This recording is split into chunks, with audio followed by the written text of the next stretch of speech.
Whenever I preview a new set and complain that it isn't meta shifting, several people inevitably comment how it's good that not every set is meta shifting. While Phantasmal Flames has a few good cards, the top decks from our Mega Evolution format are still the top decks in our next format, as you can see from these tier lists in Japan. Look, I agree, not every set should reset the hierarchy in Standard. I mean, this isn't TCG Pocket. But can we get a single set that changes the landscape? Black Bolt and White Flare didn't do anything.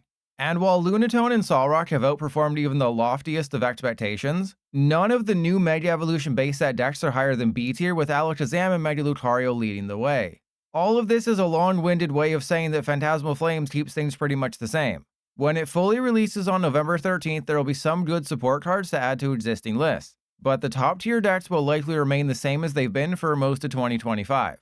Now, before I get into specific decks and how they change, let me highlight the footful of cards you'll be seeing the most. Out of those 94 cards in Phantasmal Flames, Battle Coliseum, Dawn, Blowtorch, Mega Lopunny EX, and Moltres will all appear regularly throughout this video. Mega Lopunny EX has turned into a great backup attacker, able to deal 230 damage for a single colorless energy, provided it just came into the active. Plus, Spike Hopper goes through Mimikyu and Crustle.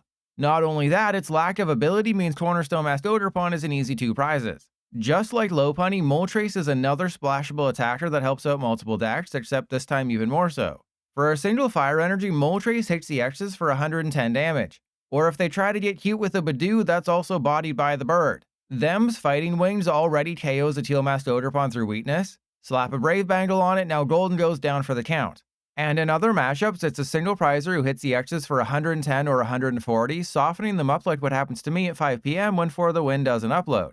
Battle Coliseum meanwhile stops the most annoying cards in the game. When it's in play, all bench Pokemon are protected from damage counters being placed on them by your opponent's attacks or abilities. So Dragapult EX, Dusclops, Dusknoir, Munkidori, and I think Frostlass are all shut down by the Coliseum, making it integral for low HP and single prize decks. Unfortunately, we're also getting Blowtorch. Discard a Fire Energy from hand, get rid of any tool or special energy your opponent has in play, or any stadium. So you can remove a Neo Upper Energy or Legacy Energy or Battle Coliseum or Bravery Charm at Blowtorch, screwing them over with a card that can be found through Arven.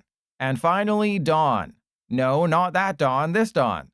Arguably the best Pokemon Gitterer out of Jacques, Brock, Hilda, and Bill's transfer, Dawn grabs any basic Stage 1 and Stage 2 from deck. That's maximum consistency for Stage 2 decks, especially those with Stage 1s who draw them cards. Of course, we start with a deck that includes none of those new cards. Depending on which tier list you look at from Japan, Gardevoir EX is somewhere in the top 4. And the changes from Mega Evolution base set to Phantasmal Flames are more minimal than the paycheck I get from my gaming channel. You swap out one Mega for another, going from Gardevoir to Diancie, then basically call it a day. With the new old Gardevoir deck in our next format, the focus shifts a little more heavily into the basic attackers. You add a second Bravery Charm, making Drifloon even scarier. And in matchups against everything not named Gholdengo, you attack with Diancie. While it might seem scary to throw up a 270 hit point 3 prizer, its ability effectively gives it 300 HP. Then Bravery Charm effectively ups it to 350. Although the attack is quite weak, only dealing up to 240 damage if you discard both energy, Munkidori does monkey things. You either heal Diancie after it survives a hit, or heal it when Gardevoir has to re-accelerate some energy, spreading more damage in the process. There's nothing else to say about Gardevoir EX. It gets even better with the new set and will continue to dominate until it rotates in March alongside all the other G-Block cards. All we can hope is that our Mega Dragonite set early next year doesn't give old Stabby Feet another buff. Sticking with the top tier decks, Gholdengo doesn't need any new cards from Phantasmal Flames. I analyzed all the first and second place Gholdengo lists from the past week in Japan, and aside from a surprising number of Joltik versions, the overwhelming majority could be built right now. You go with 8 Fighting, 3 Metal, 2 Lunatone, 2 Solrock, 4 Superior Energy Retrieval, then call it a day. But that's boring. What if you're a YouTuber star for new ideas? Well, a few lists have thrown in Hops Cramorant as a backup single prize attacker. Again, boring. And what about Battle Coliseum to protect from Dusknoir and Munkidori? Don't make me yawn Mega. Okay, why not Mega Lopunny? That's fallen off harder than a Graveler sliding down a mountain. No, you want to completely change around the winning list and go to something much less consistent. In this build, you fight Fighting with Fire. Remove the draw power of Lunatone Solrock, replace it with Moltres, Ceruledge, and Blowtorch. Moltres is great early pressure against the X's, dealing that 110 damage and hitting for a fire weakness. Then, if things are a little sketchy and you're worried about the prize trade, send up baby Ceruledge. For a single fire, it does 220 damage at the cost of discarding 4 energy from hand. And if there's a special energy or tool or stadium in the game you don't like, Blowtorch it away by getting rid of a Fire Energy. Discarding and recovering energy is what Gholdengo does, making Ceruledge and Blowtorch easy partners. This also leaves an opening for Ceruledge EX as a late game attacker when you're out of resources, able to KO weaker 2-prizers like Fezandipiti and Latias. For the final new card, there's Firebreather. Play it, get a whopping 7 Fire Energy from deck. Yeah, despite not seeing heavy play yet in Japan, the card has definite power. Ultimately though, you can simply add a Battle Coliseum or two to your existing Gholdengo list if you find Dusknoir or Munkidori or Dragapult to be a problem. If not, carry on as usual and keep getting out of an INO to 1 every single freaking time because Gholdengo always has it like that. If I'm focusing on the best decks, you can probably guess where I'm going next. Dragapult plays Fire Energy. Phantasmal Flames has lots of good fire cards. Before we get to all that though, yes, despite the arrival of Psyduck, Dragapult Dusknoir is still dominating in Japan. However, unlike Gholdengo, a couple of new cards have become near mainstays in the list. Like Toes, the Count of Dawn can be played around with. But this is basically what a winning Dragapult deck is going to look like come November 13th. Dawn is probably in 90% of recent Japanese lists I saw, with Moltres around 60 to 70%. Remember what I said about Dawn helping Stage 2 decks with Stage 1 draw support? That's literally what Dragapult's known for. Dawn grabs a basic Stage 1 and Stage 2, allowing you to find whatever basic is best, plus Drakloak, then either Dragapult or Dusknoir. It's just more consistency for a deck that didn't really need it. As for Moltres, it's just a helpful little guy to put some damage in play, which you can potentially exploit later with Phantom Dive Pangs, Dusclops or Dusknoir, Hawlucha, or Munkidori. What surprised me most about Dragapult is the lack of Blowtorch. Battle Coliseum is a huge problem for Dragapult, so I thought it'd be an auto-include. Instead, 2 Jamming Tower is being used to deal with the Coliseum, and Legacy Energy's effect is bypassed by damage counters, making it mostly a non-issue. If you're planning on playing Dragapult through the rest of this year and into early next year, get a copy of Moltres and at least 2 Dawn while ignoring the mini flamethrower. As someone who enjoys watching YouTube videos of people falling down slippery stairs in winter, which is like 90% of everything Fail Army uploads these days, I'm amused by the change to Charizard EX with Phantasmal Flames. Not the part where it adds Battle Coliseum and Dawn though. Those were always going to be 2 very easy inclusions. Neither is the addition of the new Charmeleon. It has 20 extra hit points and a 1 energy attack that deals 40 damage, which is passable. Sure, there's no ability to stop Dragapult Pangs, but the 110 HP makes up for it. And I'm not entirely surprised by the addition of a single new Charmander, with Japanese players leaning towards a split of 3 old plus 1 new. Free Retreat's great, and it survives a Hawlucha Phantom Dive combo, though it can't be found with Buddy-Buddy Poffin. No, what amuses me is how Mega Charizard XDX is essentially just thrown in so the Pokemon Company doesn't feel bad for printing it in the first place. Regular old Charizard EX has always had a lot of power, dealing up to 330 damage depending on how many prizes they've taken. But Megazard allows you to reach new heights with Inferno X dealing 90 damage times the number of fire energy you discard from your Pokemon. So manual attachments need to be smart. If not, a couple of Infernal Rain can put 6 energy in play, allowing Megazard to KO everything. Because, as my expert math skills show you, it only needs 4 energy to one-shot practically everything in the game. Plus, it hits for a fire weakness, meaning Gholdengo only requires a discard of 2, while they have to get rid of 8 energy from hand to take a knockout. What's really mind-blowing like a Blacephalon is the sheer number of different ways Japanese players have been running Charizard. Keeping in mind that it's 69 times more popular over there than over here, what you're seeing is just a sample of the various winning Charizard lists. Some go with 1 Dawn, others 4. Some have Noctowl and Wellspring Mask Ogerpon, while others opt for Chi-Yu and Munkidori. Blowtorch is typically left out in the cold, and Chi-Yu is seeing more play than Moltres, likely due to the fact that it can one-shot a Gholdengo for 2 energy if they just took a KO. For the list you'll find in the description, I included as many new cards as I could.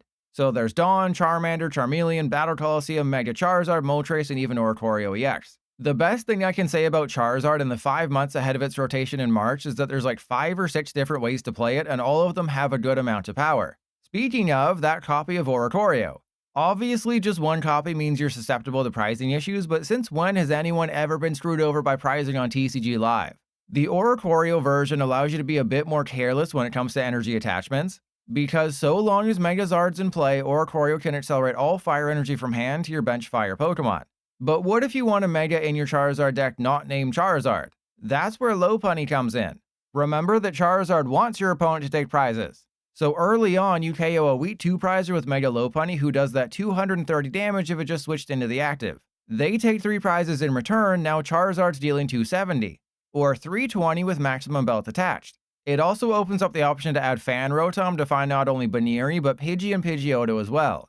And if PTCGL graces you with a stadium, Rotom can KO a Dreepy or something else that's weak. Yeah, if you're a Charizard player, the Eaton's gonna be good over the next few months. Then we come to Ceruledge EX. Easily the most played new card is Blowtorch, with around 70% of Japanese lists running one copy.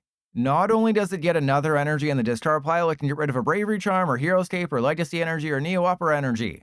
Ceruledge isn't too concerned with stadiums, so tools and special energy are really all you care about. And honestly, that's the only change you need to make. Don't get me wrong, the new Charcadet is good. Being able to grab 2 energy from deck means you can discard even more next turn. But Ceruledge typically wants to attack with Solrock turn 1. Failing that, the old Charcadet dealing 20 damage is enough to KO a pesky Badoo. While you could go with 3 old Charcadet and 1 new one, or a 2-2 split, it's not mandatory. Same with Battle Coliseum. You could chuck in a single copy to maybe stop Munkidori or Dragapult from shredding your bench, but I think if you're really trying to stop those types of decks, a single side deck is probably better. As for Firebreather, only Gholdengo has seen success with it in Japan, so you can skip it in Ceruledge. Before you think I've gone soft, don't worry, I'm always ready to whack off and make a wacky deck. Well, I guess it's not too wacky. It's basically just Ceruledge EX with a single copy of the new baby Ceruledge, which we all know by now does 220 damage for a single fire if you discard 4 fire from hand. Is this list actually better? Doubtful. Does it have enough new cards to justify the most handsome PTCGL YouTuber and streamer putting it in this video? Let him know in the comments. A late addition to this video because of a certain high-level player, Mega Absol with Mega Kangaskhan doesn't change come Phantasmal Flames. Sure, you could add a big ice cream cone to heal 80 damage from your active, but that's about it. However, Mega Absol itself can cheat on the Kangaroo with a Rockstar. Yeah, instead of being paired with Mega Kangaskhan and hoping they aren't smart and damage somebody, you go on offense with Toxtricity. Use Sinister Surge to put energy on Absol while also damaging it, manually attach your energy switch to Munkidori, place 6 damage counters on somebody, and now you can take one-shots all day. Should you not want to get your terminal period, Claw of Darkness is an option in this deck as well, dealing 200 damage and discarding any card you want from their hand. The list is exactly what you'd expect. A 3-3 Toxtricity for energy acceleration, 2 Munkidori to place damage counters, and even a copy of Viper to deal 240 damage so long as Absol is in play. If you thought Mega Absol would go away with the release of Battle Coliseum, you're more wrong than I was when I added a male Salandit to my team in Sun and Moon. As for a few top decks that don't get anything or need anything new, the first is Marnie's Grimmsnarl. Sure, you could add 1 Punk Helmet, but that's it. The only potential hurdle in our next format is Battle Coliseum. Except Grimmsnarl already plays 3 Stadiums and 2 Spike Myth and 1 Artisan. Add a 3rd Spike Myth or 2nd Artisan and you can clear that hurdle like you're Rai Benjamin. I just googled Gold Medal Hurdler and that's the first name that popped up. Switching to Raging Bolt, nothing switching. You could maybe add Battle Coliseum, but that's about the only new card I saw Japanese players using.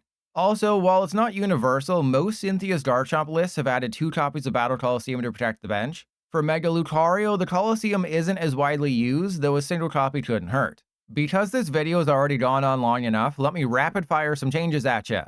Crustle is still a threat next format, even with Mega Lopunny giving decks away around its ability.